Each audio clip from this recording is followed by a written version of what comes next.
Okay.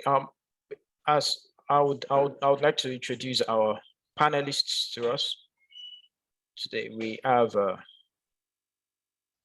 panelists that are going to be speaking to us, and our topic today is going to be why science communication. Why science communication? We're going to be hearing from 4 different people. I'm one of them, but then I'll introduce our panelists one after the other in such a quick session.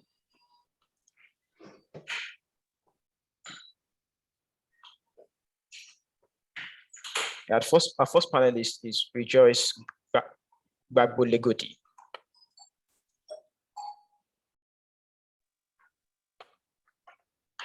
Okay, Rejoice is from South Africa, Limpopo province. And please just give me a few seconds. I want to share my screen.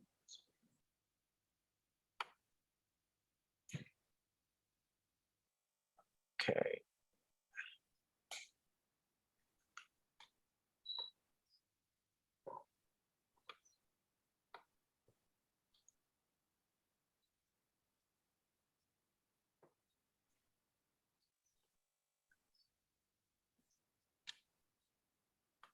So Rejoice is from South Africa, Limpopo province. She's a 2 times award-winning journalist with Food Mzansi and Sunday World Unsung Heroes. She's a STEM education advocate, the University of Limpopo alumni, and alumnus of the University of Cape Town Center for Films and Media Studies. She's a student of the University of Cape Town Center for Films and Media Studies. She's a community influencer, youth advocate, film impact facilitator with Sunshine Cinema and the 2022 AMI Media Challenge runner-up. She's a COVID-19 vaccine ambassador. In 2019, she represented South Africa at the 5th Global Entrepreneurship Boot Camp that held in Thailand, Bangkok. And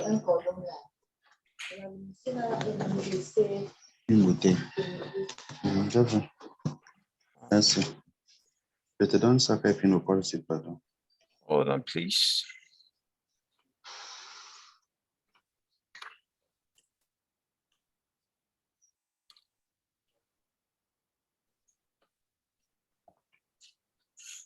Okay. In 2019, she represented South Africa at the 5th Global Entrepreneurship Boot Camp that held in Thailand, Bangkok. And she was awarded a token of appreciation by the Massachusetts Institute of Technology for organizing the successful Global Entrepreneurship Boot Camp that was held at Kuala Lumpur, Malaysia. The second panelist is Elriza Theron. She's the Marketing Communication Manager at CropLife South Africa. Elriza is a communications professional who has been involved in communicating challenging topics in various fields for the last 15 years. 6 of these years focused on the fascinating world of agriculture. Upon entering the industry, she was amazed at how multifaceted and technically complex agriculture was. At the same time, agriculture became a target for various anti-science movements that received unprecedented attention globally. Building on our existing qualifications, that is a Bachelor of Arts in Communication Science and a Bachelor of Arts honors in Media Studies, this prompted her to explore human behavior and why people reacted in various ways to specific messaging, leading to our completion of a Bachelor of Arts in Health and Social Sciences, Applied Psychology. As our interest in science communication grew, so did the field of study itself, and subsequently, she was able to complete a postgraduate certificate in science communication and public engagement through the University of Edinburgh. In her current position as Marketing and Communications Manager at CropLife South Africa, a non-profit industry association that represents the plant science industry of that region, She often deals with contentious topics such as organic versus synthetic chemistry, glyphosate, plant biotechnology, highly hazardous pesticides, and maximum residue limits, to name but a few. These topics are addressed in a variety of mediums, such as position statements, press releases, newsletters, and social media. Therefore, the audiences are diverse, ranging from experts in the fields to the general consumer. She's generally interested in the factors that influence people's ability to understand or motivation to accept scientific topics, as well as how these factors can ultimately influence policy and decision making.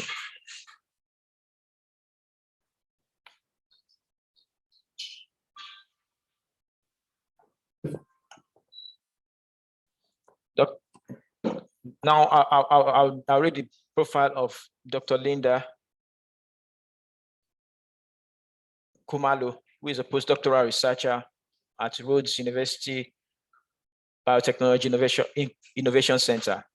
Dr. Linda Khumalo is a social development enthusiast with over 7 years of hands-on experience conducting monitoring, evaluation, research, learning, and policy analysis work. Dr. Khumalo is a visiting researcher focused on science engagement at the Rhodes University Biotechnology Innovation Center. Our research interests include participatory development, communication and transformative power, science engagement approaches, politics and power contestations in evidence ecosystems, the decolonization of Made in Africa evaluation. Linda holds a PhD in development studies from the University of Witwatersrand and a master's in industrial sociology and labor studies from the University of Pretoria. And lastly, Fikayo Iwali, the creative director of Alpha Innovation Studio. Fikayo Iwali holds Bachelor of Agriculture and Master of Science degrees in Animal Science from Obafemi Awolowo University, Ile-Ife, Nigeria. He pivoted into science communication to bridge the gap between science and society in Africa. He's keen on the use of different media, texts, pictures, infographics, videos, arts, etc., to connect science with society. He is the creative director of Alpha Innovation Studio, a company founded to provide premium science communication and public engagement services to African scientists and institutions. He recently co-produced a documentary on improving health in Nigeria for The Lancet, the world's leading independent general medicine journal. He's a scientific communications officer at African Center of Excellence for Genomics of Infectious Diseases, Redeemers University, Ede, Nigeria.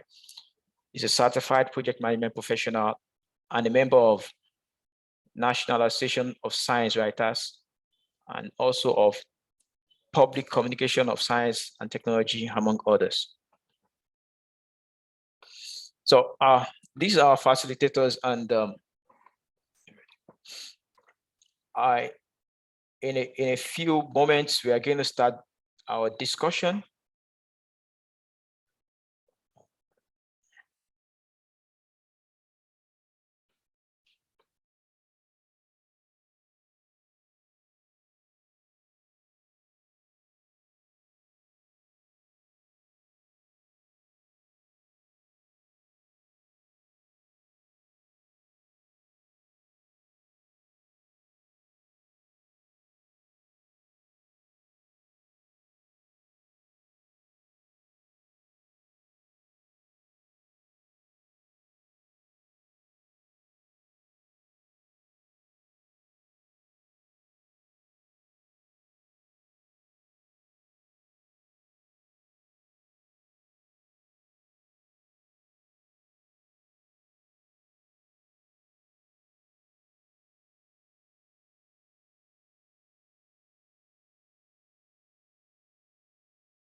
Okay.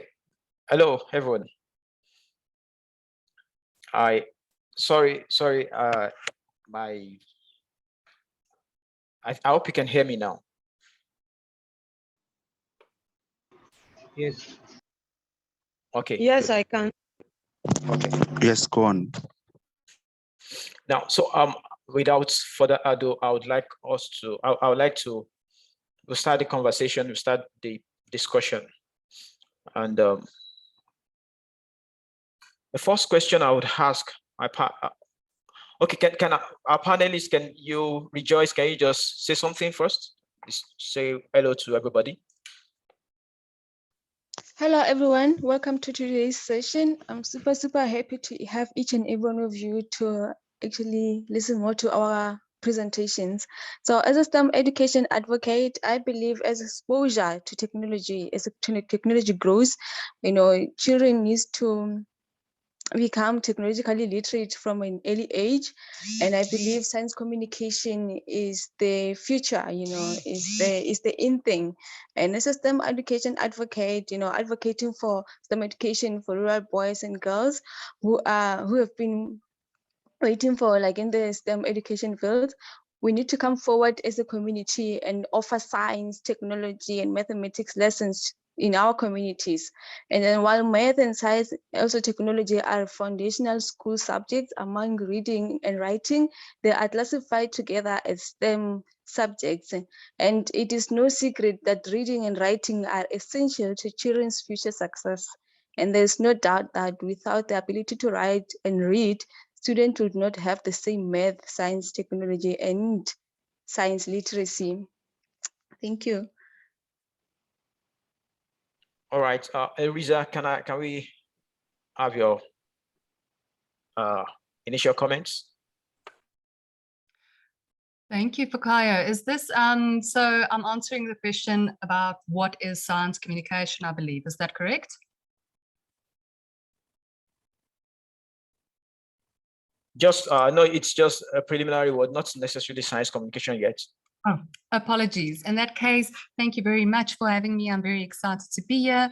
As mentioned in the bio, I'm involved in various topics that sometimes can raise some contentious reactions from consumers. And I'm very involved in science communication, and it's quite a passion of mine. So thank you very much for having me on the panel.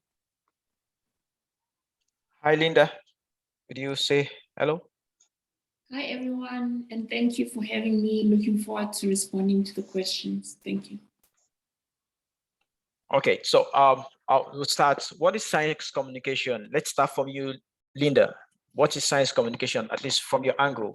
What would you say is science communication? So for me, I come from a participatory development communication background. So I struggled with just calling it science communication. I prefer the word engagement because it makes it more explicit that the communicator and the audience are at par. So in my understanding, science communication involves an engagement and interaction between scientists and their audience, who is the public, the citizens, about particular scientific discoveries or research areas that are relevant to them. So everything that happens around us really involves us as citizens, and science can sound very complex and sort of removed from the world. So what science communication tries to do is to make that gap, basically to dispel that gap, to make it relevant, so people know that everything that is happening in the labs, in the science labs, in the journals, and all of that applies to their everyday lives. However, sometimes it's difficult to see the direct relevance because of the jargon and the science knowledge that doesn't really make sense to the everyday human being. So that's the importance of science communication, is to dispel that. It has various characteristics. I'll just mention a few. So awareness is one way of doing that. So raising awareness so people are familiar with what science is. Another is getting people to be interested. So it's not just going to a school and saying, this is the innovation that is going to do X, Y, Z, but getting people to have interest voluntarily, so not so that they can pass their STEM subjects or all of that, but genuine interest in how science affects their lives. Another characteristic is that science communication enables people to form opinions. So as opposed to looking at scientists as those people that speak very smartly and we cannot relate to them, but being able to form opinions about what they're saying, which actually means that we are understanding what they're saying. So understanding of science is a very critical aspect of science communication. It shouldn't be messaging that comes to us in a very passive way, like in a pamphlet where you just see this drawn or something that looks so complex, but you cannot relate to it. But understanding is an important part of science communication. I'll leave it there for now. All right, Rejoice, what is science communication? Okay, for me, I feel is the practice, of informing, educating, raising awareness of science-related topics, such as, STEM education in a broad manner, and increasing the senses of, wonder about scientific discoveries and arguments, because it holds quite a lot of differences, and also it has other people's opinions around it, and also science communicators and audiences are ambiguously defined, and the expertise of level of science knowledge, it varies with each group, and then it will unfold as most speakers will be sharing their expertise and also their opinions. So I'll just leave it there. Right. So let me ask you, Yes. how did you get into science communication, Rejoice? Yes, I'm from a rural area with limited resources, and I got into science communication because I wanted to impact more young people from disadvantaged backgrounds, especially boys and girls.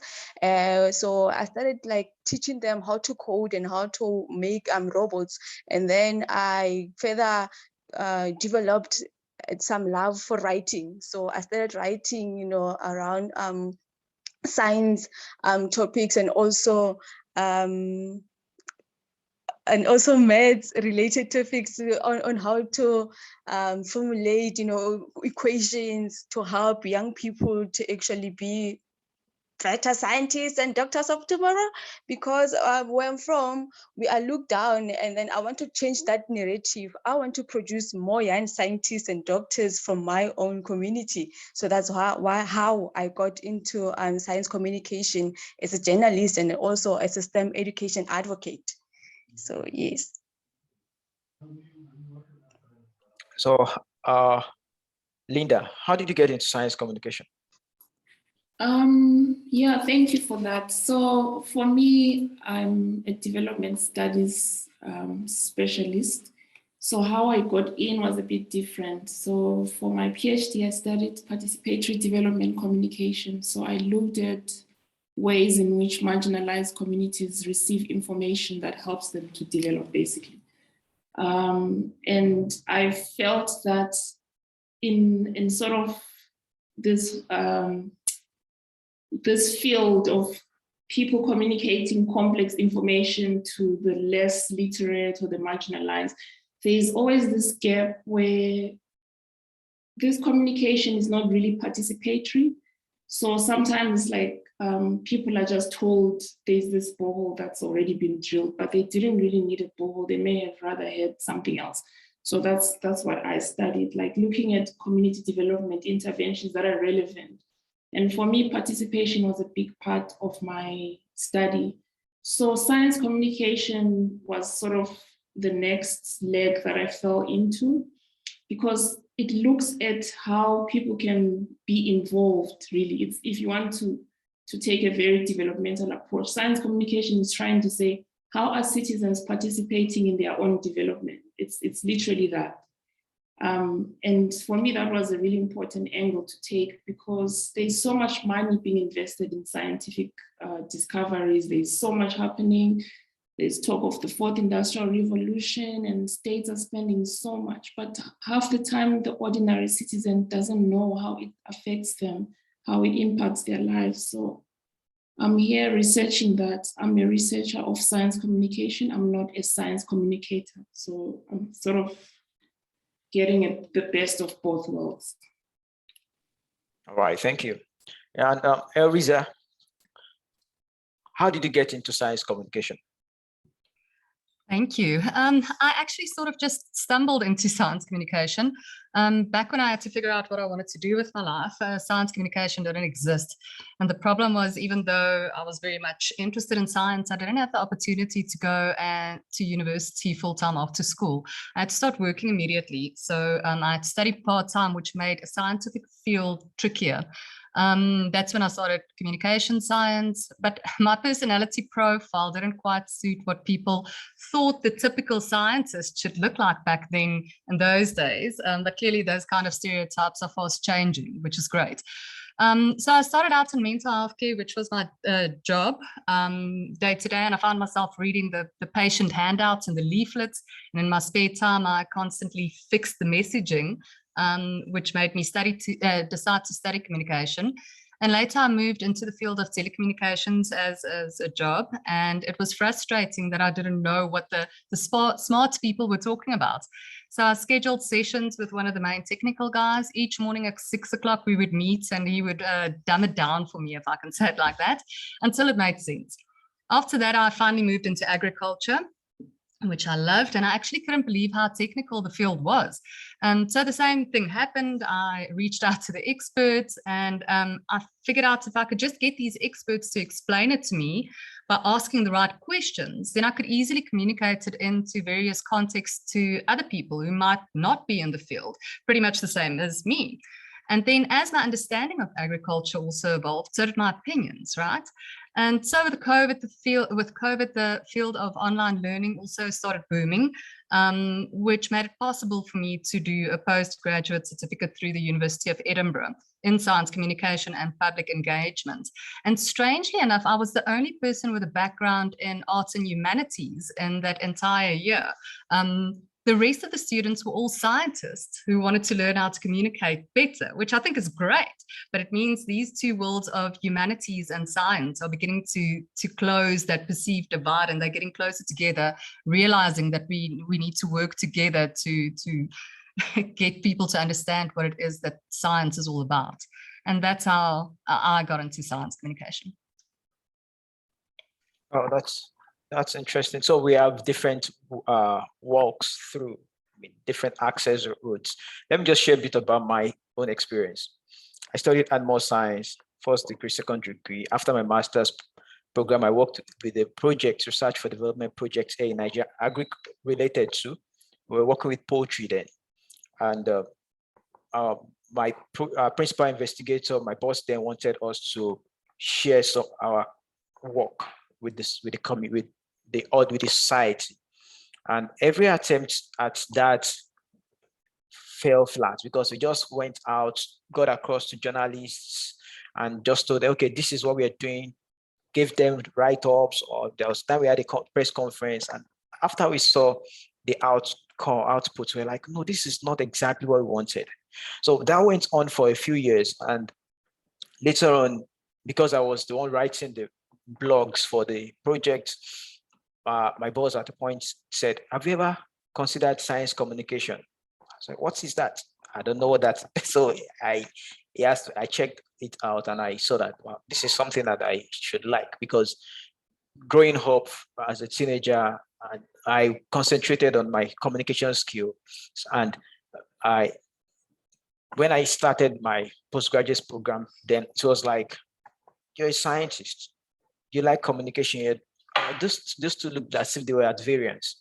But when I came across science communication, I realized that that's it. That brings the two worlds that I felt were at variance together. And after then, I've not looked back.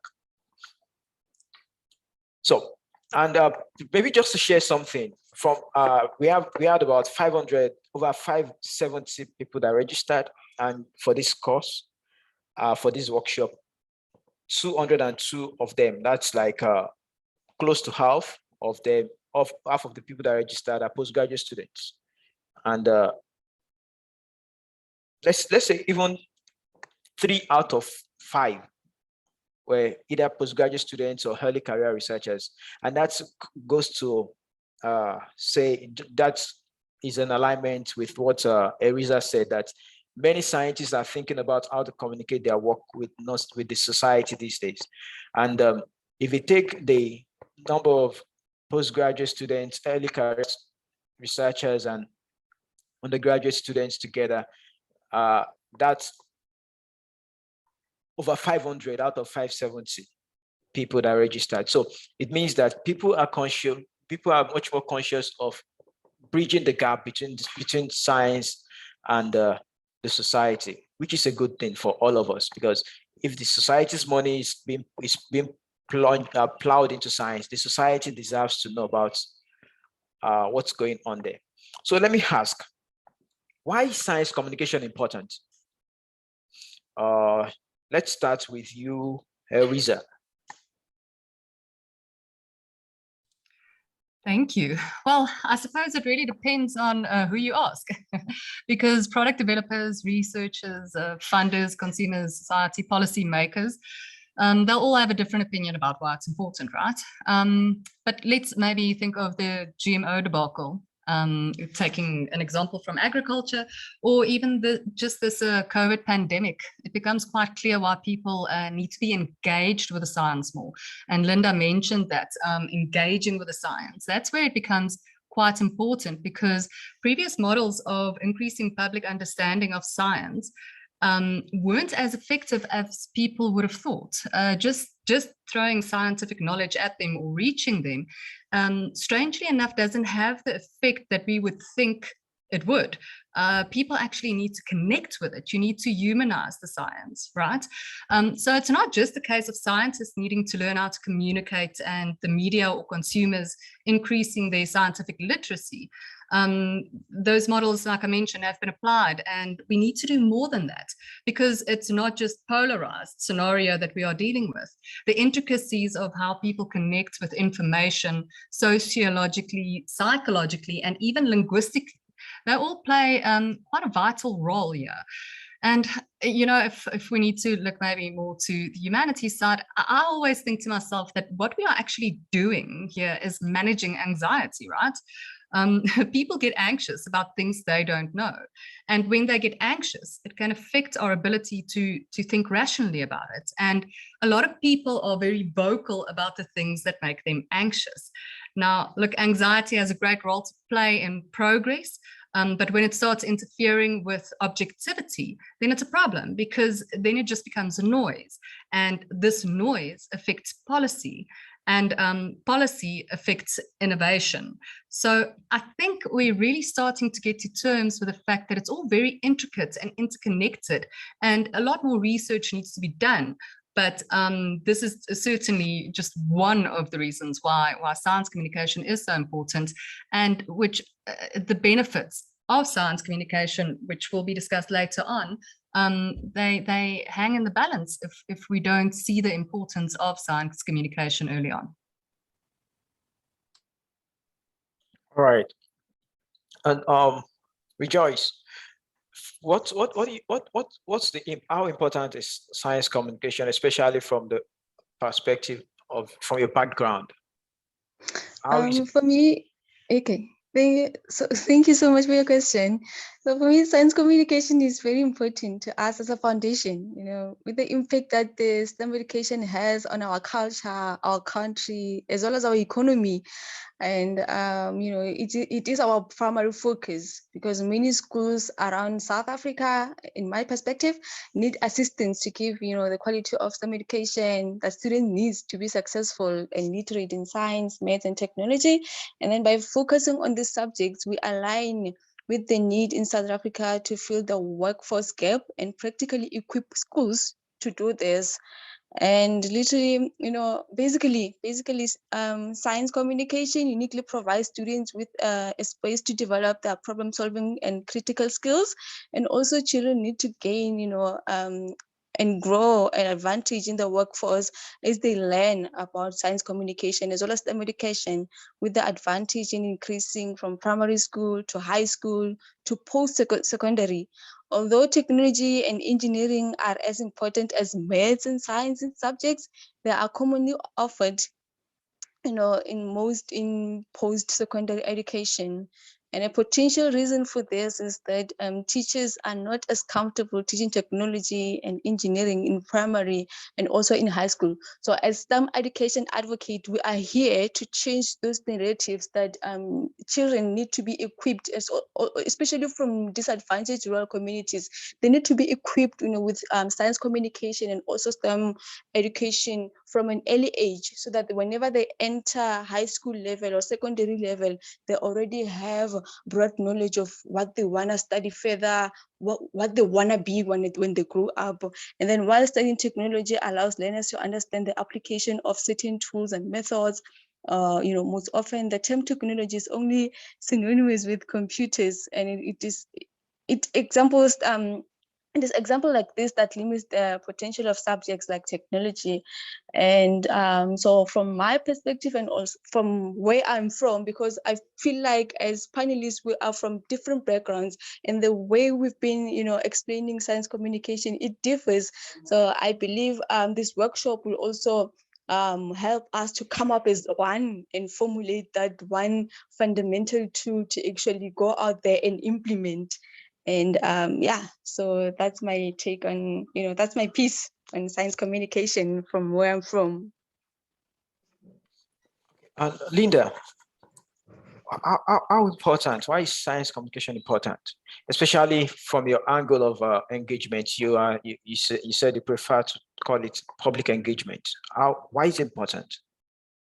Yeah, thank you. I think the panelists have raised very important points, and also just to harness what, let me see, I'm forgetting names, sorry, what Elriza said. I'm also a social scientist who is researching on science communication, as you've called it, or what we call engaged research. And I don't know anything about science. I studied social science from undergrad. So it's like, I'm also feeling excited about the possibilities, because when we were in university, we always felt like natural scientists were out there, right there, and then we were like on the other side. So for me, that's one of the most exciting things about my current work, is that finally there's something that brings us together. So I feel like where I am and where I sit adds value to that dilemma, where we were not able to connect the two and say, okay, so, and usually social science has been looked down on. Like I've had conversations with people who just think, what exactly are you researching? Because they believe science is natural and chemicals and stuff, and not people.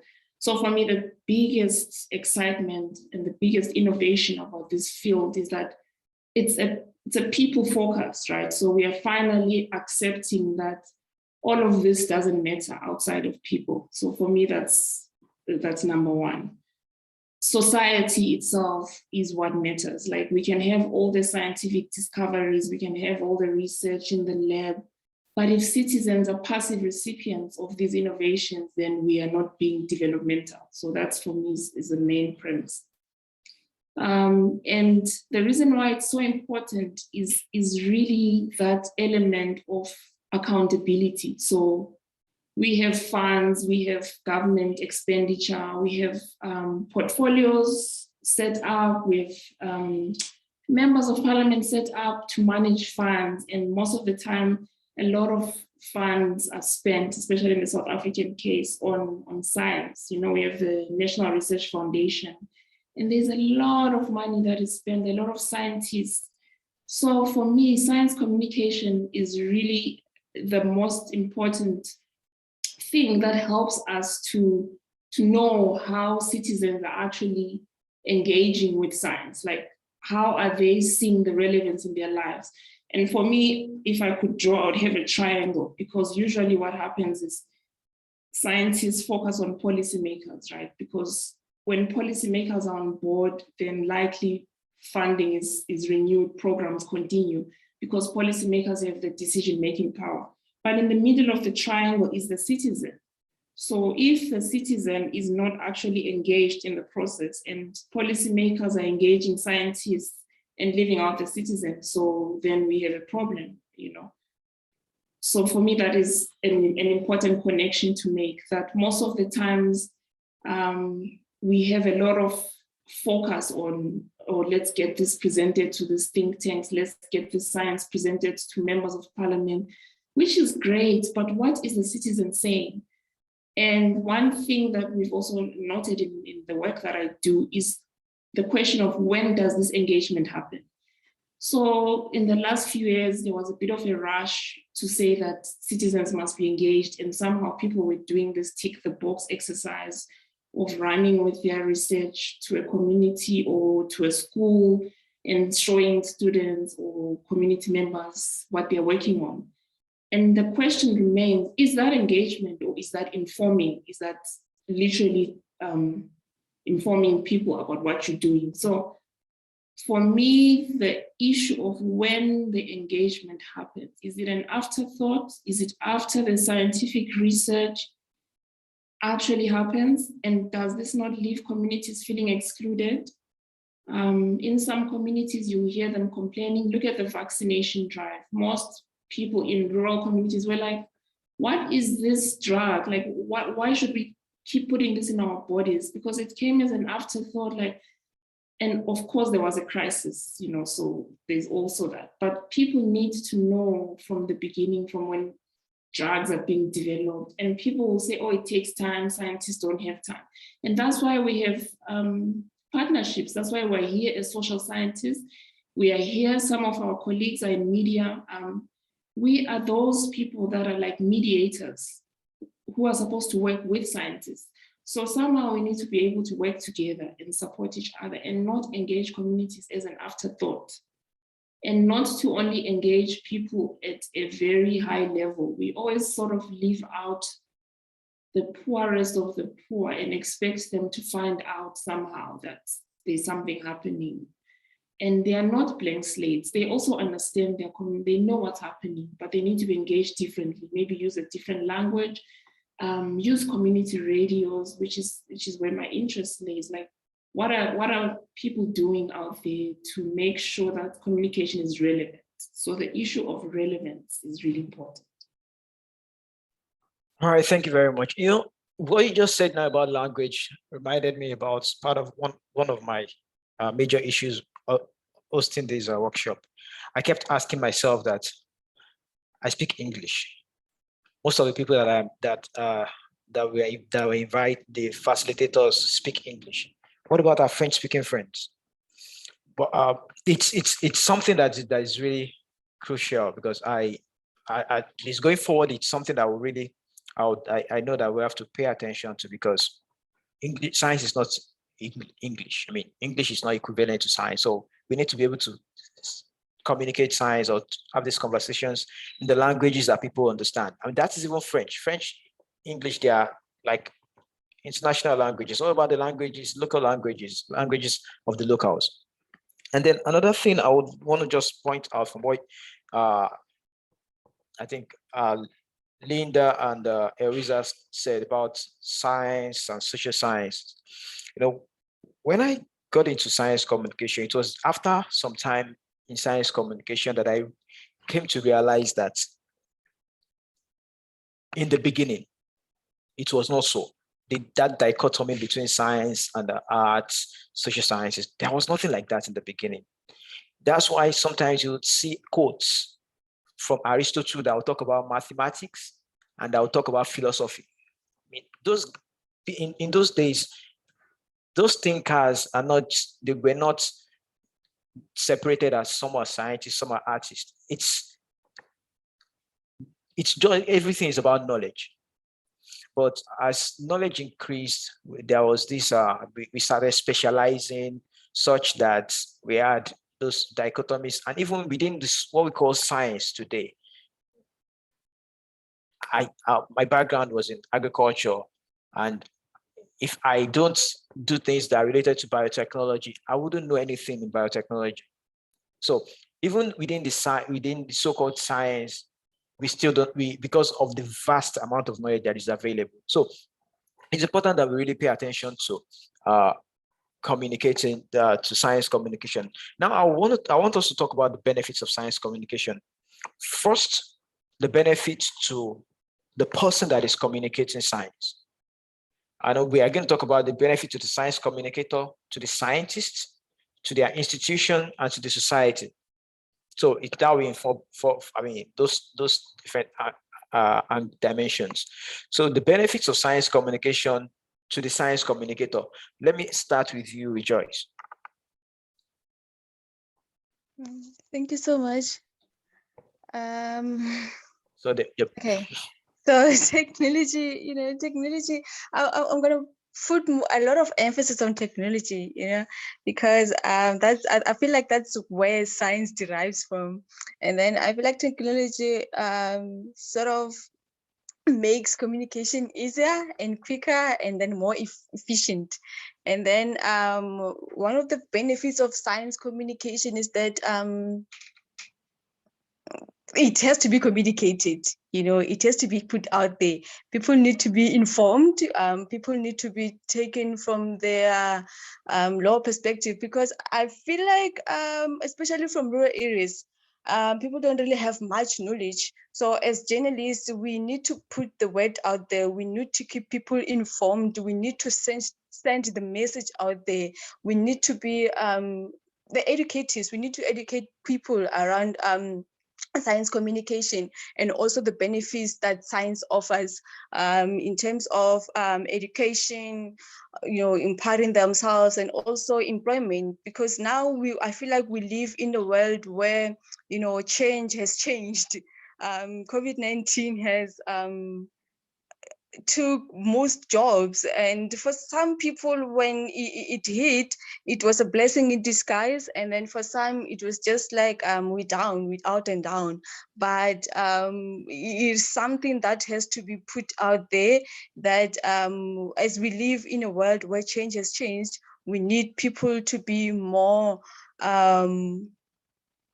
to have more knowledge and to be more informed around what science has to offer, and also science communication, and then take that mindset of being ignorant and wanting things to get done for themselves, and for them to actually get things done for themselves. As you can check online, young people are now using the power of social media to actually generate some income and also create employment for themselves and also for the next generation.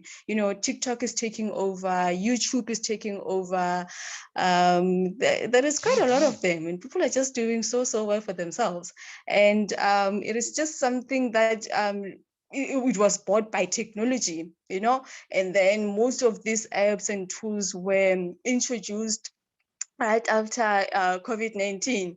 And then with science communication, just communicating it out there and just putting relevant, facts to people, and just sending, right content and right message to communities, and also to societies. It just brings that difference, and also most positive mindsets and thoughts that it can be done. We can move from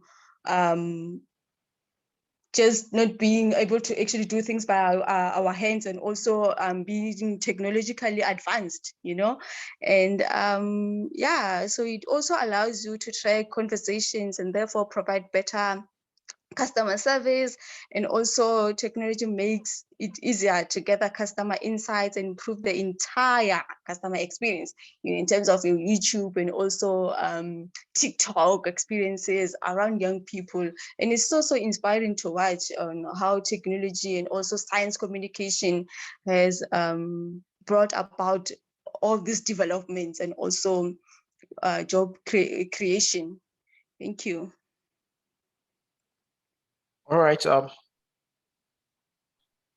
Eriza, can you share with us some of the benefits of maybe benefits that you as a person have derived from science communication, benefits that your audience have derived, benefits that your institution has derived, and that you think the society has derived from it? Thank you, Fikayo. I'm going to throw a bit of a spanner in the proverbial wheelworks here and just bring up something that I think is actually quite central to science communication in itself. And that is that we should, as society, try and move towards closing that perceived gap between science and society, right? Because not everyone in society is involved with science, although they reap the rewards of it, but everyone involved with science certainly is part of society. So when we talk about science communicator and scientists and the institutions and society, if we look at the benefit that I find most important from science communication, it actually affects us as a whole. All of us, science communicators, scientists, society, we're all part of society. And with that in mind, if we're talking about the benefits of science communication in that context, I think it goes hand in hand with the previous question, but some of those benefits are actually secondary in that if the science wasn't communicated successfully, what would we stand to lose? So the biggest benefit, in my opinion, is enabling innovation or enabling the adoption of innovations in whatever field, whether it's agriculture, health, artificial intelligence, you name it, along with all the benefits that come with the innovation for society. So for instance, if it is plant biotechnology, we're talking about sustainable food production here and more nutritious food, feeding the people sustainably, looking after the environment and so forth. If it's health and all the various benefits that vaccines might bring to the table, or malaria control, or things like that, these are all the benefits we stand to lose if the science is opposed, right? And I think getting people to really connect with the science through humanizing it and understanding that we are all part of society, then that will go a long way to get people to understand what the benefits are. So sorry, I took that question in a bit of a different angle, but that's my opinion of the major benefits of science communication. Yeah, that's very important, Riza. Thank you for making that flip, because what you said is true. Everybody is part of the society, so the benefit is still the benefit of the society. Thank you so much. So Linda, what would you say about the benefits of science communication? Thank you so much. I think the colleagues have really touched on the primary issue. So I think we have sort of a chorus here on the bridging the gap. I think that's the take home, that really the idea of science being in a different direction to what citizens is the problem that science communication is trying to solve. In my notes, I had similar contributions. I'll just state one or two, which may be a bit different. So science communicators have the difficult job of basically distilling the complexity of science. Like most of the times when I listen to my colleagues, because I work with biotechnologists, and like I said, I'm a social scientist. When I listen to them talking, I sort of zone out, like I really do try, but I zone out. So it's two completely different worlds. And there is that difficult task of making it make sense, right? And for me, having science communicators and working with media practitioners is so important. People that can do nice, vlogs and blogs and graphics, and, because science is supposed to make sense to everyone, because it's about our everyday lives, right? So there is a lot of technical language and stuff, and I don't expect to understand them when they're speaking, but the benefit of science communication is to distill that, so it should be able to make sense. There's one article that I read that says a good scientist should be able to speak about their scientific discoveries to a barman, and not speak as in just tell them, but they should be able to have an engagement, right? The barman should be able to respond to what you're doing, but most of the times you just look at it and think, is that possible? So that's the difficult task that science communication solves, or seeks to solve rather.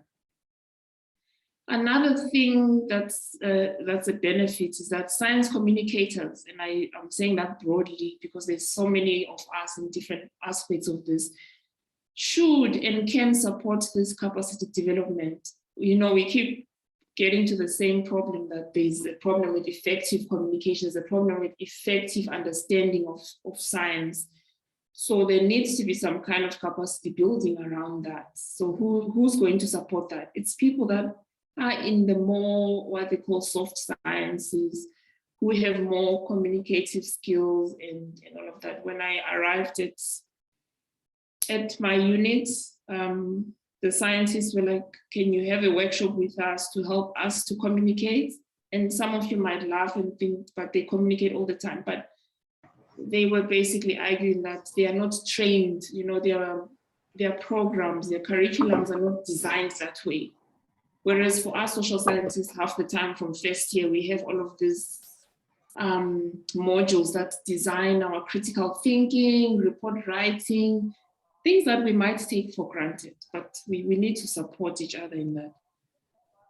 Yeah, I think I had other benefits, being that, you know, breaking the science here. So even in schools, if you go now, there's this fear around science is difficult, science is for the learned, science. So that science communication role of breaking fear, you know, the fear factor, and yes, indeed, you need to put more effort and you need funding, and some schools have no access to labs. And, you know, there's a lot of issues, but we need to break that as well. So yeah, those are some of the additions that I had. All right. Thank you very much. I've seen some comments or questions in the chat box, and I know that Linda has answered some of them. But maybe before we go on, let's just highlight. Let me just say something about this part from Danielle. She talked about the fact that many scientists are already and also seeing the importance of engaging the society, but that there is lack of skilled professionals that are able to do this. So how can we do the, how can we add science communication to the agenda of scientists or science professionals? And then there is also this point that she made about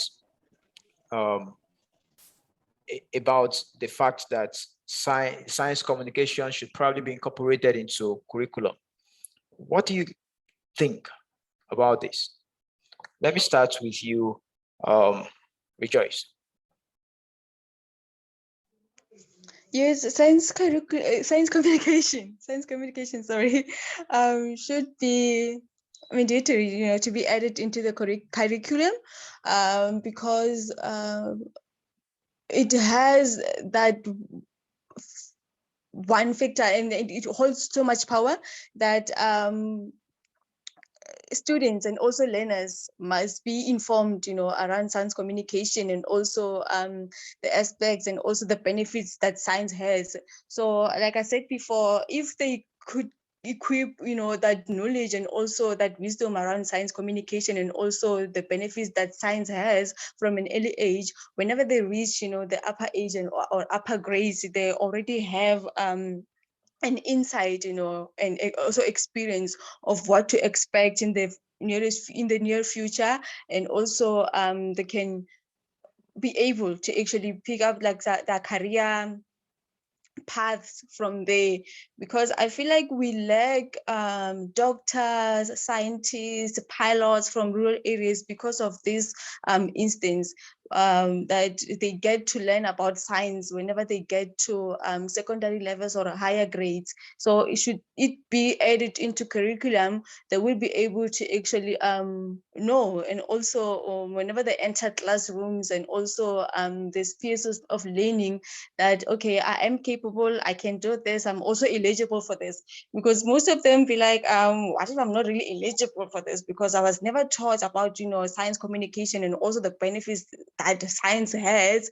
And then so it gets difficult for them to actually be part, or also to take part in such subjects and also areas of learning.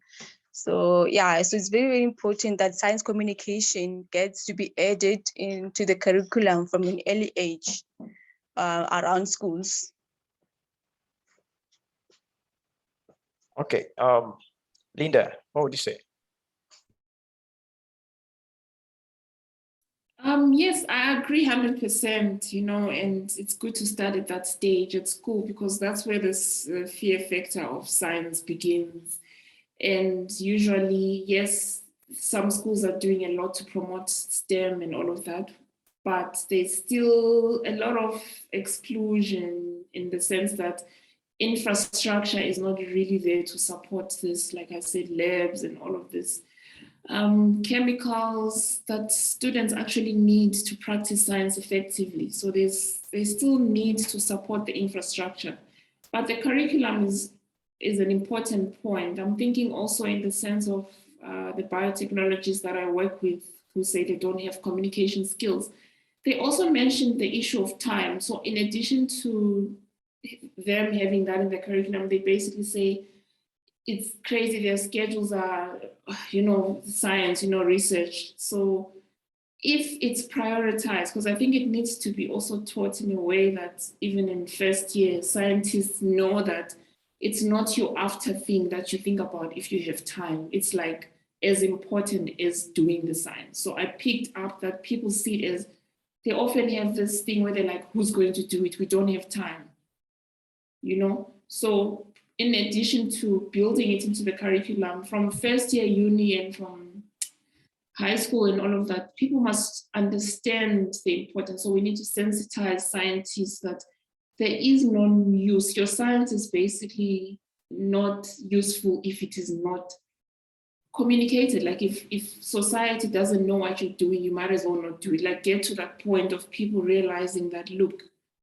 why are you doing this? You're not doing this so that you could finish your degree and graduate. Whatever scientific discovery that you're making, however small your experiment is, ask yourself, how is it impacting society and how can I communicate? So I think prioritizing it for me is another addition. All right, Riza, what would you say? And this especially within the context of tertiary education. Right. Okay. Because I was about to say, when in the earlier educational systems, I think critical thinking, perhaps developing that is more important than specifically focusing on science communication. But moving into the tertiary domain, yes. I think it's very important that we start, but that's where we bringing the fields of humanities and science together, right? So for me, I would say definitely that scientists at least have a module on it. I understand the timing, as like Linda referred to, is challenging. And you know what, at the end of the day, you have different types of personalities, and some people will just never be good at communication. It's just not what they do. Sometimes we need to also just get that and leave it to people who are good at that. But at least providing an introduction or a platform or an option for them to look further into as a elective module, perhaps. I think that's where we can certainly make some progress. And then the converse is also true, right? The people who are working perhaps in journalism, reaching out to, for instance, agricultural writers of South Africa and providing them with modules on increasing their scientific literacy. And the guys who are studying communication at university, perhaps just giving them maybe a Science 101 course, you know, as opposed to just doing from the outside. So I think it's a question of increasing on both sides. Well, that's my opinion. Okay, so if I understand what the three of you have said, now we're saying that yes, it's important to incorporate science communication into the curriculum, but not just for not just to teach some people as specialists. I mean, that's good, but as we're teaching people, some people are learning to be specialists in science communication. Scientists should learn the importance of it and then learn the skills needed for science communication. Is that correct? Yes. Yes, I think so. All right. So Yes. I would that should lead me to the next question I want to ask. If someone wants to get into science communication, what's your recommendation? I mean, either to get into science communication as a profession. What's your recommendation? So let me start with Linda. So the good thing about this field is that, especially in the African context, it's growing. Like, I think in the last few years, there's a lot of new people. I'm also a new person in the field. So there are multiple roles and ways in which people can get involved. I think maybe the realization that scientists cannot communicate their own science on their own is sort of an opportunity for us as social scientists and for others that are media practitioners, and also those that are tech savvy. So I think one of my colleagues mentioned earlier that there's a lot to be done even on social media. There's a lot of innovation. People are using TikTok, to come up with these interesting videos to showcase very scientific discoveries. So for me, my advice would be, don't get out of your strength. So focusing on what you're good at. If you're already good at being a good storyteller, you're already a good vlogger, already that. Find how you can use your strength to support the science communication network. For me, it's a network. So there's various players involved.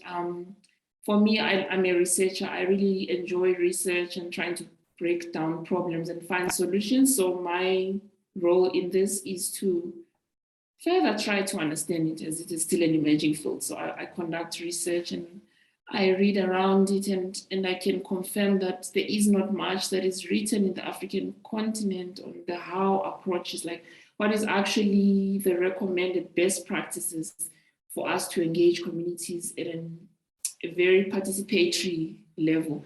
So find what you are good at and how you can contribute. I also think there's a gap in terms of how we disseminate findings. So right now, most scientists, if you ask them how they disseminate their research findings and all of that, they would say they use journals and they go to conferences. But if you check the audience of most of these, it's usually academics or people who already understand science. Like if they go to a school, it's already the science students, blah, blah, blah. If they go to a Sci-Fest, it's usually people that are interested in science. So if you look at it, there's still the need to have people that help disseminate science information to the broader public. So if you are a community radio producer or a radio producer, this is also where you come in, like get the content. It's about linking with scientists and institutions are usually the quickest way, because universities have a lot of science happening, but there are other institutions. So link up with institutions and find out what they're working on, connect, and I think for me, radio is a powerful tool for people to disseminate information in a very basic way, like in a very granular, like what are you working on? How does it affect society? Those two key questions can really get people talking. Another way to get involved, if you are a development specialist like myself, you could be involved in a civil society organization. There are some organizations that work to support policymaking, and their broad mandate would be to ensure that citizens are involved in policymaking. For me, science communication is an important part of that. So if you want, you can also get into that civil society work. And of course, if you happen to end up in a policy-making space, I mean, you could end up in a think tank which advises government. You could be working in a national research foundation kind of setup where you get to present findings and stuff. That's a critical space, because you get to engage literally with scientists, then you engage with citizens, then you help to make policies. I mean, that's a perfect spot to be in any way, and you have a direct engagement with science. So there's a lot of roles for everybody. All right, thank you. So, Rejoice, what would you say? I'd like to believe that it is time to recognize that science communication is a foundational part of being a scientist, and also for me, when I started tapping into STEM education fields and also science communication fields as a community, influencer, trying to get, young people into science communication and also grooming them into, being scientists of tomorrow around robotics and also coding.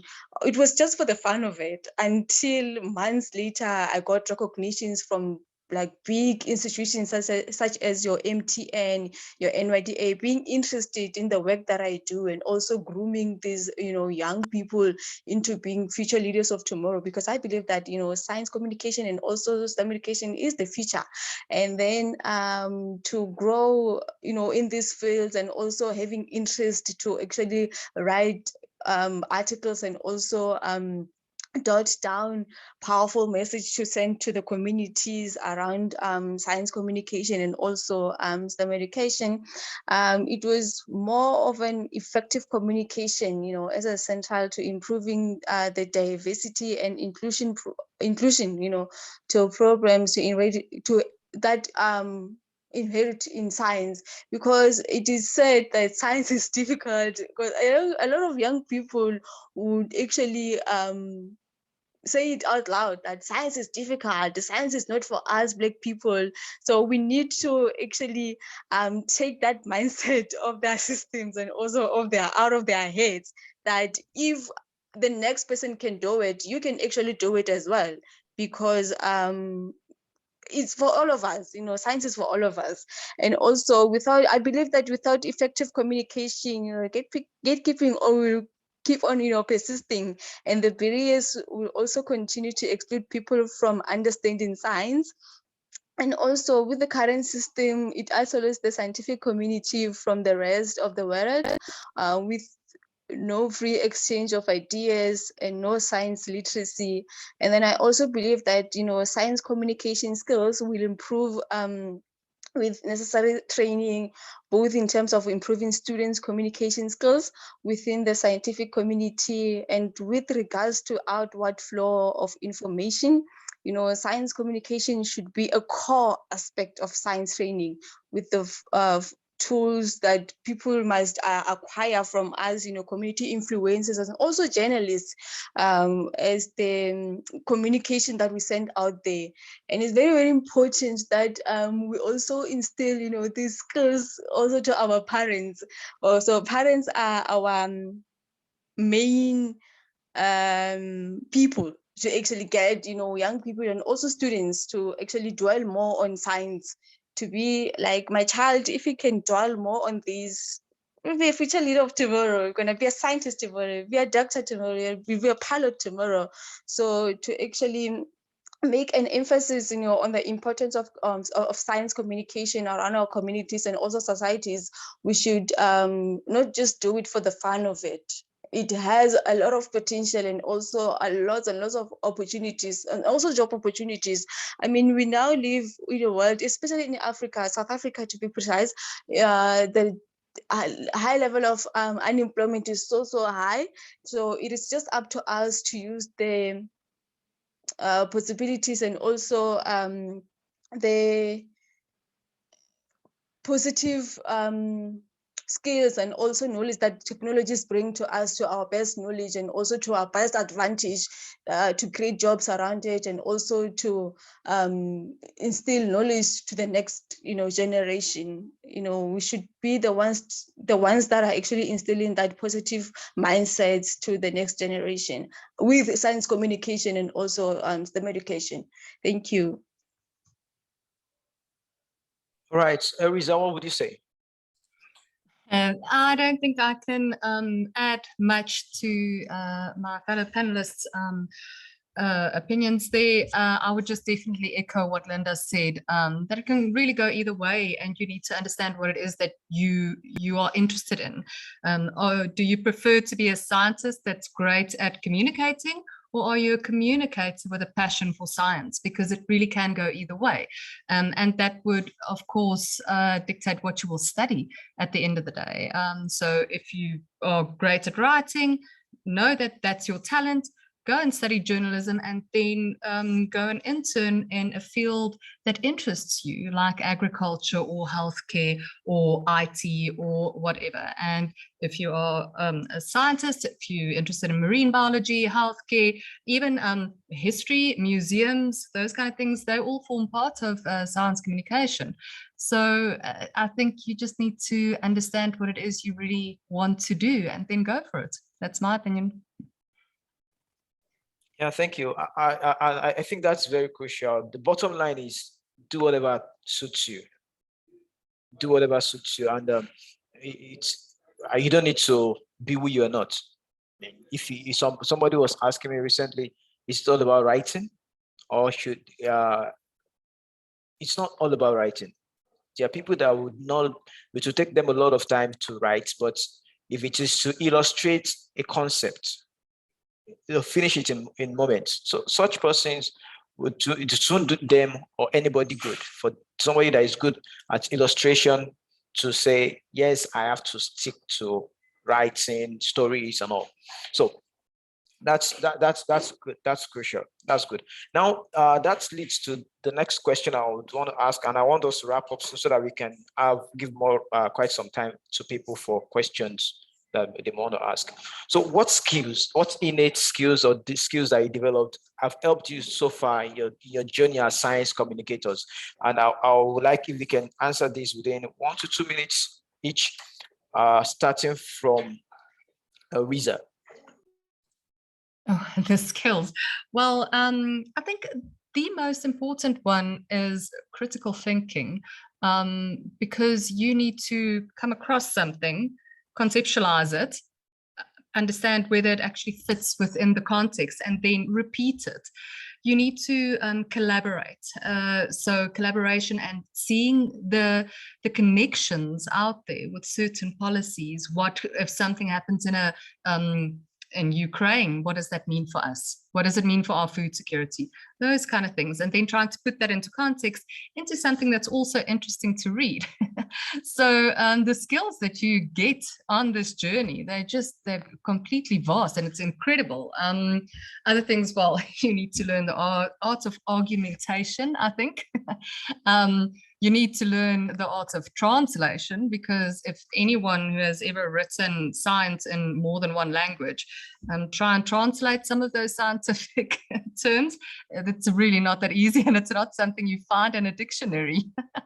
So they really are too many to mention, but those are just a few I can think of right now. All right, Rejoice.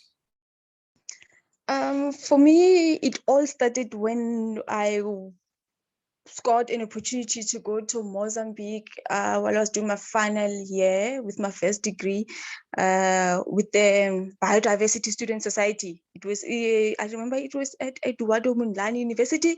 So it was a community of students. So as students, we had projects that were going on around universities. So I was selected to go and represent my university. At the time, it was University of Limpopo.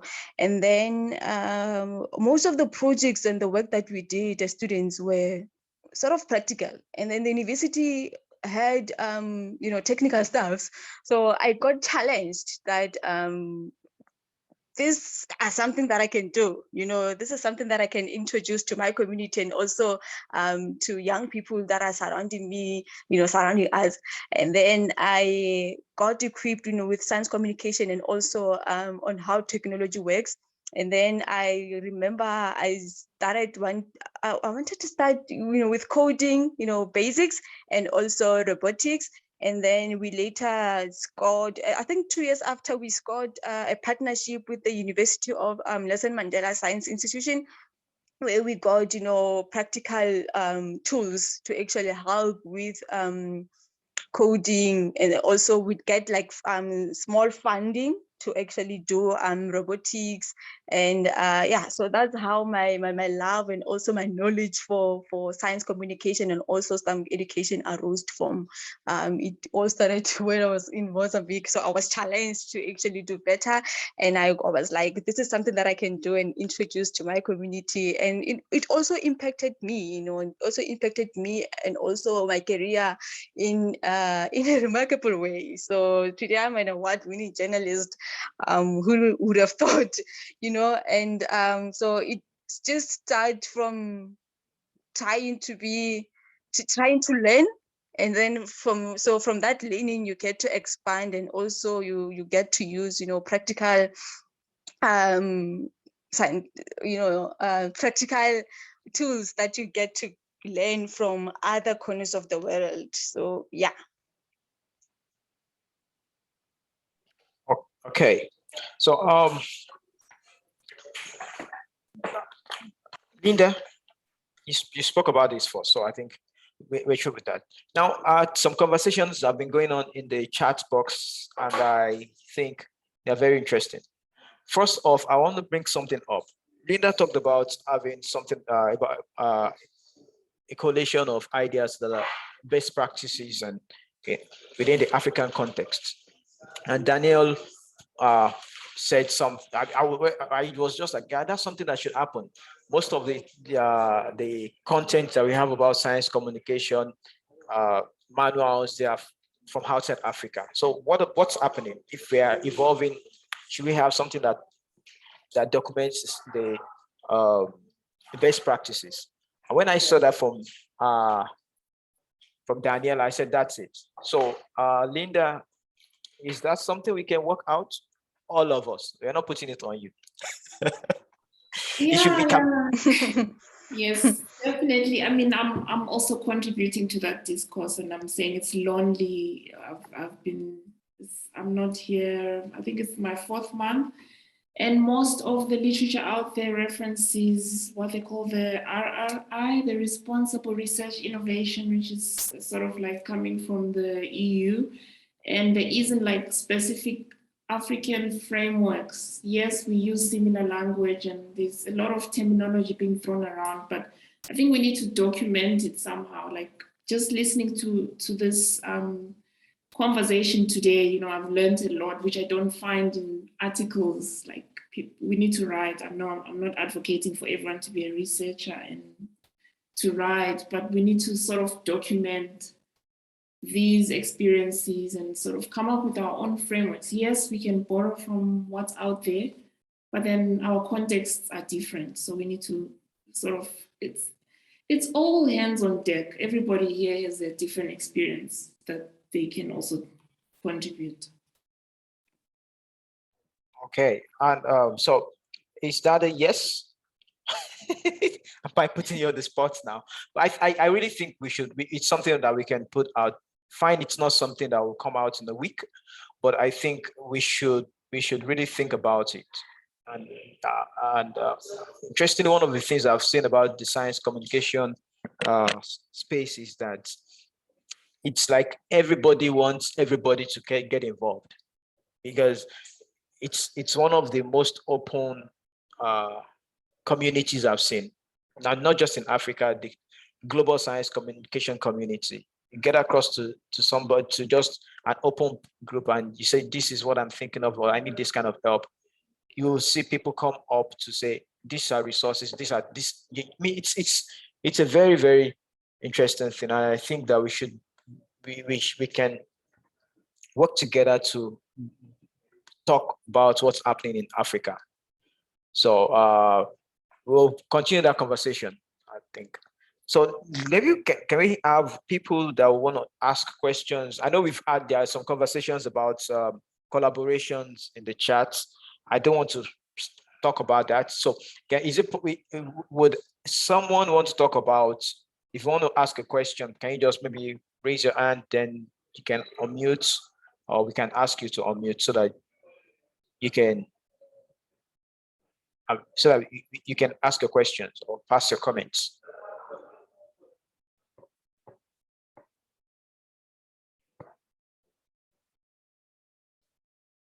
Hello?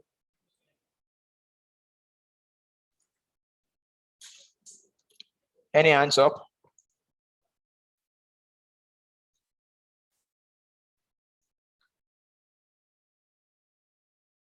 Okay, then let me probably I should just talk about the collaboration parts. Now, there was this conversation about, yes, scientists should learn the skills.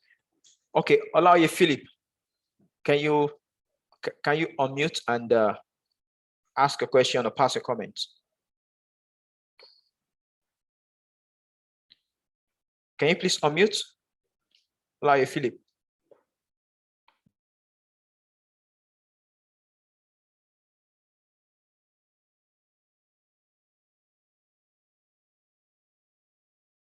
All right, thank you very much. All right, I want to appreciate the organizer of this program. This is very interesting. I believe you can hear me. Yes, we can. Yes, we can hear you. All right.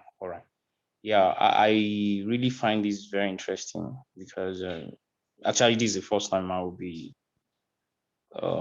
listening to something on science communication like this. So, and one thing that has been coming to my mind over the time is, you know, especially with the peculiarity of the country that we are now, that science researches and some other things are not really, they don't really go outside the school. Like you find some of our works in the library, you find some of our, even when you get to some time, those work just get themselves back to the trash. So what I just want to ask is that how do we bridge the gap of the kind of how people take information, especially in this part of the world?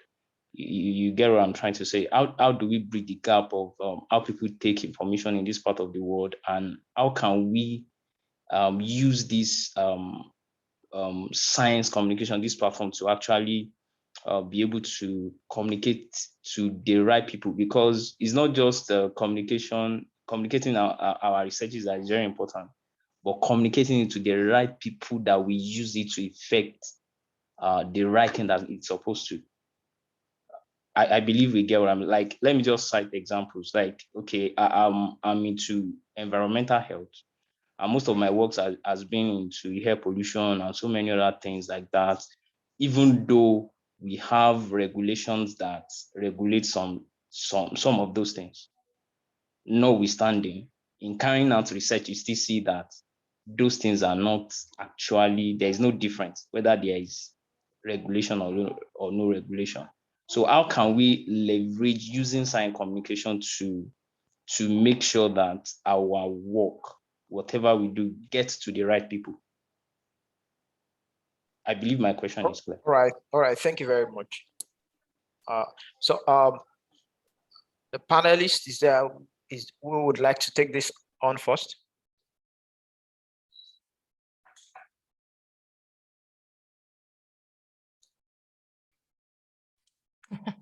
Okay, see, no one is putting up their hand.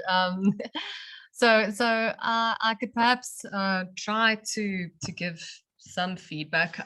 That is probably one of the most difficult questions to answer, not just because of the various diverse audiences.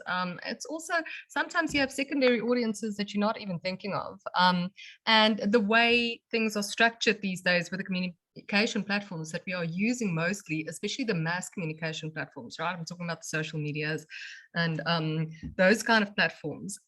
Your algorithms are structured in such a way that sometimes it's actually quite impossible for you to reach the audience that you think you're going to reach. And the problem is people who are usually interested in what you have to say are not the people it's like preaching to the choir, right? So they already are interested in your message. You have them captivated. So finding the new people, or the people that you actually need to sort of educate, it's almost like you get thrown back into traditional media times or word of mouth times, where you can't just rely on the word of mouth of, social media or the algorithms. And the other thing to keep in mind there as well is, depending on who it comes from, that will influence how people receive the message. So it's not just the message itself, it's who it's coming from and the audience, right? And the only advice I can try to give there is to be as transparent as possible, to be as focused and specific as possible with your messaging, and to not think that you are going to have a quick win. This science communication, especially when you're talking about perceptions and really engaging with people, that's a marathon. That is certainly not a sprint. So that takes time. You need to really, really work out that plan, look at all the avenues, collaborate with partners. And that's the only way you will have some success with getting your message to your intended audience. Thanks. All right, thank you, Ariza. And let me just add this. Just as you said, it's not a walk in the park. It's not something that you really start today and you'll get the results. Even in countries that science communication has been established for 50 years and more, they still have struggles. So we can expect that it will take some time, but then there are certain things that we need to do, just like she said. For example, not writing stories, finding ways through which your science, your work can get into mainstream media, maybe into newspapers or into radios and all of that. And some of those things we should be able to touch upon next week and the following week. Next week, our topic is how to find science stories. So how can you generate stories from your science? And then the following week will be how to write about science. So, and the last week we talk about how to use multimedia. So after you follow these three, the remaining three sessions, we should be able to have some you should be able to have some answers to this. But really, it's something that will take time. It will take consistency, a lot of investment of time and investment of the mind into it. But definitely something that is very possible. I saw a hand raised up earlier by Chep2. I'm not sure if I pronounced that correctly. You've dropped the hand. Is it that the question has been answered? No, yeah, no, I'm ready now. All right, please. Can you go ahead? Okay, thank you. Thank you, Fikayo.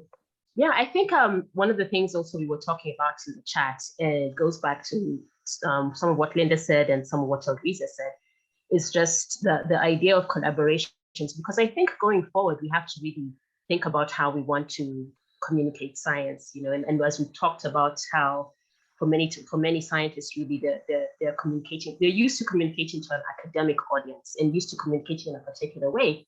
And someone mentioned in the chat, for example, what use is a science if it's not getting to just the everyday people and the people that it's really affecting?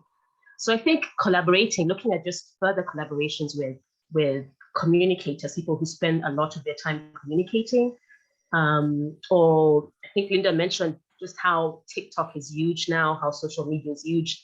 Maybe we need to also think about working with influencers, and people might not communicate maybe in the way that you think they should communicate, but it's just being like open to the idea of different avenues and how we can get the messages out there. Because for example, I look at some of the science videos on TikTok and I just find them ridiculous, but there's an audience for that, and maybe this influencer has 1 million followers. So there's people who are being reached through that avenue. So I think just thinking of different ways to collaborate and thinking of different avenues so we can just reach as many people as we can, and so that we can also reach younger generations and future generations. That's all I wanted to say. Thank you. Thank you very much. Honestly, we cannot overemphasize the need for collaboration. The reality is that even for the best of for the best scientists, for scientists that have the best communication skills, they still would sometimes need to collaborate with science communicators because they have their work to do and all of that. And even the best of science communicators will still need to talk to scientists to be sure that whatever story he or she is putting out is correct. Now, I would go to the question of Adejuwon. I know it's someone has answered earlier, but it says science is known to contain a lot of jargons. As a science communicator, how do I pass across a research or idea or even distill these jargons without losing its context? Would Linda say something about this quickly? Yeah, the jargon is it's one of the challenges really when it comes to communicating science. But I think that example of being able to speak to a barman be able to have a conversation with the barman about your research, like test yourself as a scientist. And I mean, it doesn't have to be a barman, it could be your grandmother, or it could be anybody who you consider may not understand science. And if they do not hear what you're saying, then you need to sort of come down to their level. So I think it's about trying to be relevant. As the previous speakers have said, there are different audiences, right? So you could be in a lab speaking to your fellow scientists and they could understand you, but now you're in a different audience, right? You're trying to reach society, and society is multifaceted elements. So there could be somebody who's not literate, so ask yourself, who is the targeted audience? And if it's someone who's not literate, what language do they speak? How would they understand you? Would they be someone who's techie, who love TikTok, like the previous speaker was saying? Would they understand it if you added some animation and put in some, all those different? So question is, who's the audience? What language do they speak? And language not as in English versus French, but like, what do they understand better? And try to break it down in that way and test yourself by using a friend or someone who's a non-scientist to say, okay, I'm doing this, does it make sense to you? And if you need to break it down further, then I think you need to work with someone who's a non-scientist, like a social scientist, and check with them, I'm trying to communicate X, Y, Z, does it make sense? So this is really a collaborative initiative. I think that's a take home for me from tonight, is the collaborative nature. Like the working alone in your lab and going to try to communicate doesn't work. So you always have to have back and forth and get feedback, understand whether what you're doing is adequate or relevant. Okay, thank you. Okay. I wanted Go ahead, to add a Joyce. bit. So yeah, I've also read somewhere there was a statement that was saying scientists often find solutions to problems by knowing the results of other scientists' experiments. So it's a matter of actually accommodating, the next person. And science language is very broad. It's more foreign. If I have to say so myself. Also communicating your results is often the first step to clearly identifying a problem and beginning to think about possible solutions around science, and also the solutions that you are trying to bring to the society. So yeah. Okay, thank you. I like to use this analogy about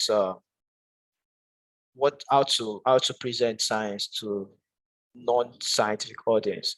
Now, let's say I want to give you boiled egg. I'm serving you food, and I want to include boiled egg in the food. So I can serve you the egg, it's boiled. I can serve it to put it inside your plate with the shells there. And I can also remove the shells and give you the white egg. The reality is that if I give you the egg with the egg shell, you don't need the shell. What you want is the egg inside. So if I'm going to give you something that you're ready to eat, that you just take it and eat it, the best thing to do is to remove the shell and give you the egg. So that is the extent that we need to go about in removing jargons. It's not to make this science, not to now remove the eggs and then mess it up. I mean, remove the shell and mess it up. is to remove the shell and present the egg. I hope that you understand that. And definitely, as we go on, we are going to talk about that when we talk about how to write about science. We'll talk about that much more. Now, Elizabeth talked about expatiating between science communication and medical journalism. Would you talk about that, Linda, briefly?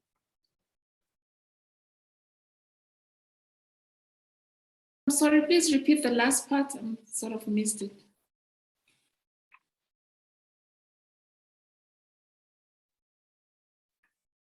The question is to expatiate between the science communication and medical journalism, or science communication and science journalism. Science communication and science journalism. I think the science journalism for me is an aspect of science communication. I mean, there are various ways in which science is communicated. And one typical way that we also use where I work is that you work with journalists and they help to break down your information in a very communicatable way, like in media. They could do it in radio programs, they could do it in newspapers, community magazines, and all of that. So I think for me, it's an aspect of science communication. It's a really popular way in which scientists communicate their findings through science journalism. So storytelling is one example, and radio programming is another. All right, thank you. There is a question, should I say, okay, question from Lucky A. He says, will I be correct if I use storytelling, infographics, and or drama as methods of communicating science to, let's say, high school and primary school learners? Can you kindly repeat the question for me again? Will I be correct if I use storytelling, infographics, and or drama as methods of communicating science to high school and primary school learners? Yes, that we will be very, very correct, because science is taught and also is delivered in different ways. So you have to, it's like maths, you have to actually deliver it in fun and also a more engaging manner, like through drama, through storytelling, through practical teachings, and also how can I put this, through technology, you know. So you just have to play around it and have fun ways of delivering it, especially to learners. I love the fact that he mentioned learners. So whenever they are out there, you know, out in the fields, they'll always remember, you know, drama. They'll always remember activities, even if it means, you know, playing around, you know, words, you know, like science words, you know, how to code, how to make robots, and also you get to equip them, and also their mindsets and also their vocabulary will be enriched. So it's I'd advise it so much, especially to learners, to actually use drama activities, playing activities, and also TV as well, to actually deliver the message and also deliver these teachings to the young ones. Okay. Yeah, I can. There is a comment by Daniel that talks about not just thinking about the infographics, blogs, and radio interviews, because those are one-sided. It means those are like the word we use in science communication is that it's deficit model. That is, you're assuming that the audience don't know anything or don't know as much as you know. So you're trying to inform them about what you're doing, just like you are filling their knowledge gap. But then the other approach, which Linda has been talking about, has also talked about, is having engagement, like community-based events where you have conversations with people, you go out to meet them. That builds rapport, builds trust, and supports science and society. So that's what Daniel said, and I think it's important that that's important. That was why I just thought I should bring it up here. Now, okay. Opolua talked about that. It's important that they properly communicate science and break down the boring theoretical and complex parts. Yes, that's true. That's actually the center of science communication. It makes a lot of sense to do that. Okay, so someone said, Chukwemeka said that as a science communicator aiming to inform and educate people about public health, for example, how do we define or limit our scope of work, given both fields are broad? All right, so Elriza, would you pick this up? Thanks.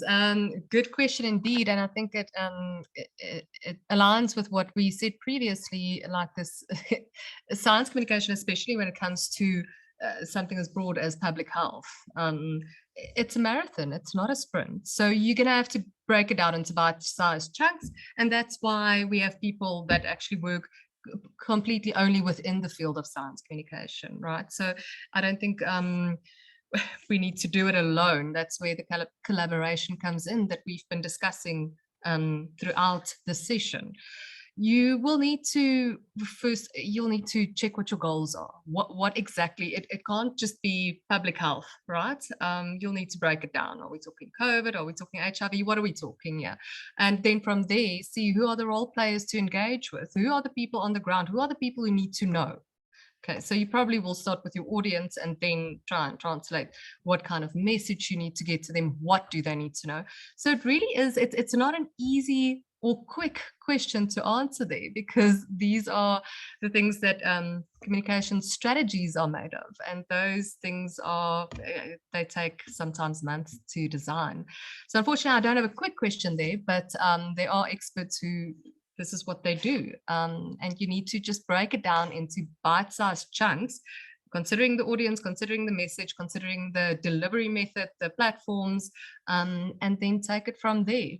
Just start with a project. But that's my 2 cents on the issue. Okay, and Isabella asked a question about using the COVID-19 context, for example. She was asking about how to separate fake news, fake science from reliable science. Looking at what has happened, especially within this pandemic era, what's a suggestion? Anybody can answer this? What was the question again? Like, how can we separate reliable scientific finding from fake science, fake reports? Was she referring in terms of the vaccine, or just science in general, around everything around science that has been happening around, COVID-19, and Okay. also she said using COVID-19 as an example, that okay. there is an epidemic. Essentially, there are a lot of information from all sorts. So how as science communicators, how do we decipher, how do we distill which of these things which of these information is true, is reliable, which one is factual, which one is fake, which one is false? So for me personally, I'll speak from being a COVID-19 vaccine ambassador, perspective. So we live, like, we get to navigate live around other, okay, I personally use other people's stories to navigate my ways around life, right? So there are a lot of myth and also fears around, COVID-19 vaccine. So we find people not even interested in wanting to take vaccine, because they'll be like, where is this vaccine from? We don't even know the dosage, and also the how can I put this, whatever that is in there. So we're just gonna get inserted with chemicals that we don't even know from which countries they are from. So I think it's very, very important to get other people's opinions and also the facts around their fears, and also their knowledge around vaccine and also the world that we're living in right now, because you can't really force someone to get in there. And then also I myself as a vaccine ambassador, I don't really have enough knowledge and also expertise around what was added, the chemicals that were used and exactly where are they from. And then so you can't really dictate as to whether like we know for sure, and then we don't really know for sure, and also keep on forcing it. So I think it is still a research that is undergoing, it's still a research that is undergoing. None of us have like all the facts.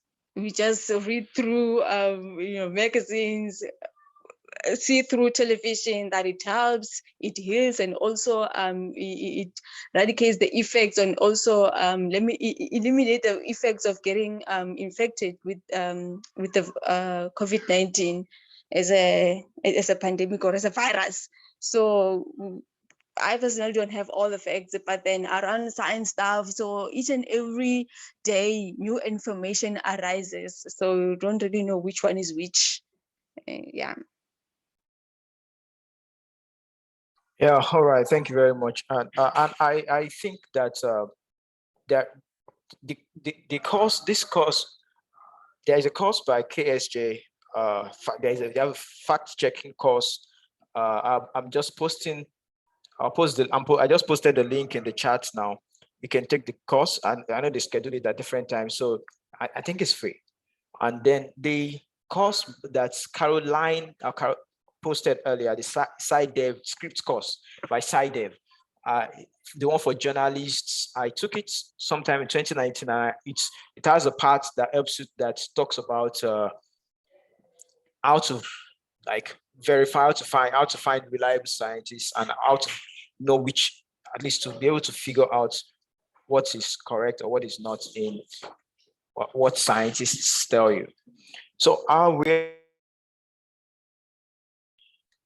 we're close to the end of the session, and I want to appreciate everybody for coming. Please, I want to request this: if you're going to, as we'll prepare for next week, this is just our take-home activity. I think it would be good for every one of us to decide, why would you communicate science? If you are not into it, if you are into science communication already, why are you communicating science? What's the benefit you're trying to derive for as a person? What's the benefit you want for the society as a result of the science of what you're doing, of your work? And by the time we come next week, we are going to have conversations about how to find science stories, because the reality is that storytelling is what changes the boring science to what people really connect with. So how do you bring out stories out of our science? And it will be a good time. I want to appreciate our discussants, Linda, Helriza, and Rejoice. They did this free of charge. I must acknowledge that, and I'm sure that we would all say thank you to them for this. If you want to post, I want to encourage us, if you're posting about this workshop online, you can use the hashtag SciCommIntro. Hashtag SciCommIntro. If you're posting about this workshop online.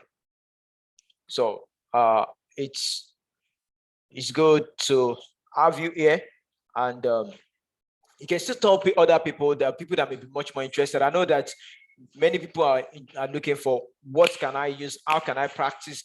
What can I do to start practice immediately? We're going to get into that by next week. We thought that it's good to have this foundation before we get into the details of what to do and how to do them. So thank you very much, everyone. The panelists, can you just say something as we wrap up? Riza, let me start with you.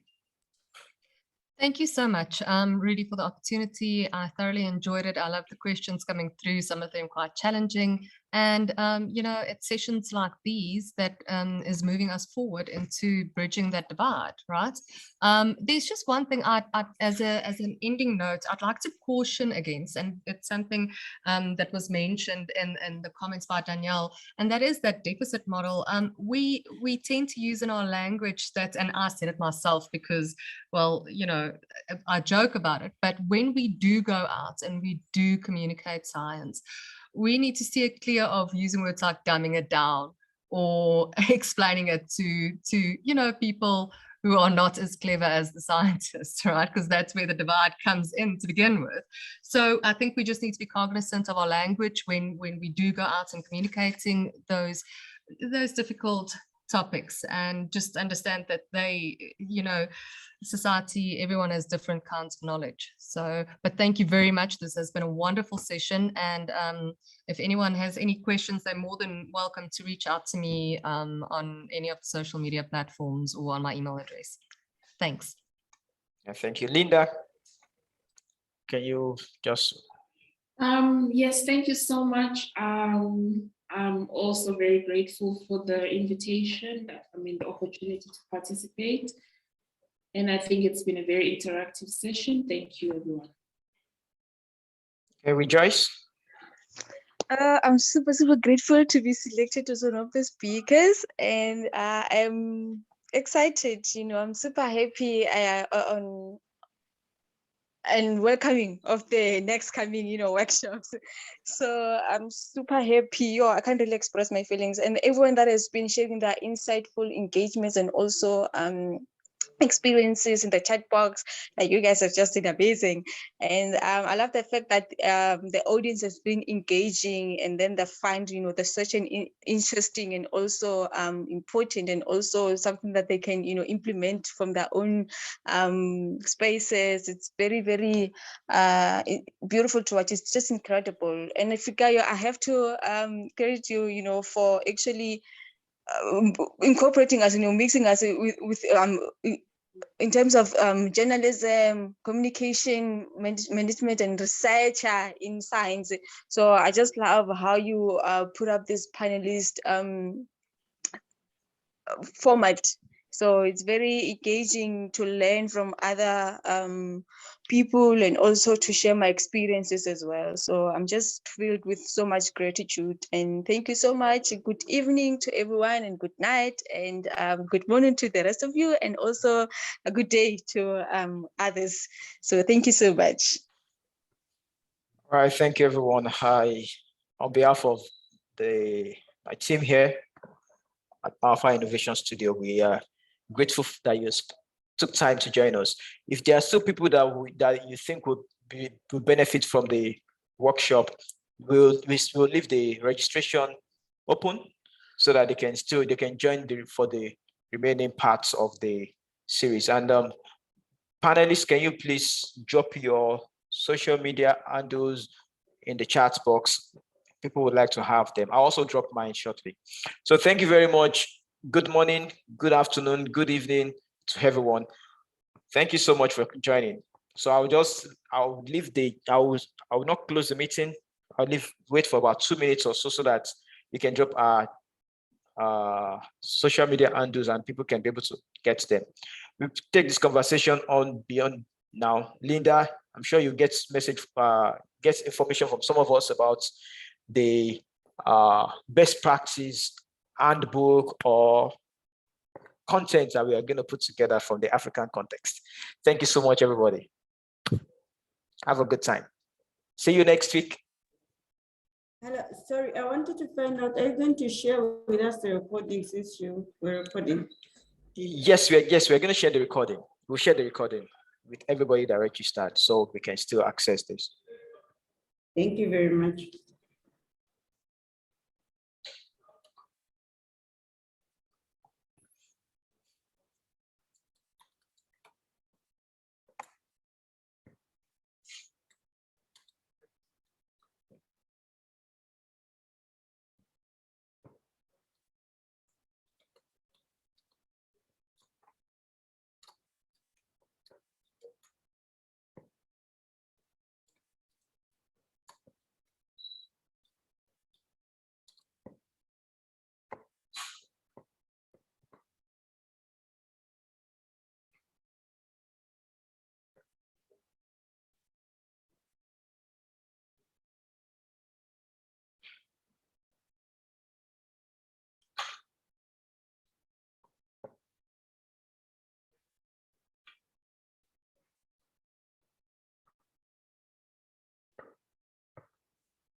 Yeah, some people just joined in now.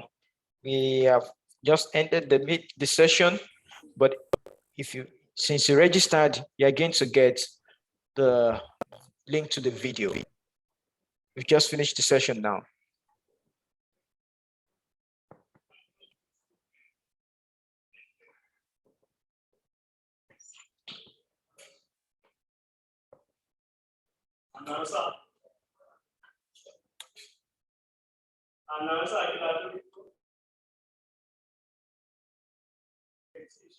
Àwọn kan ṣe join wa.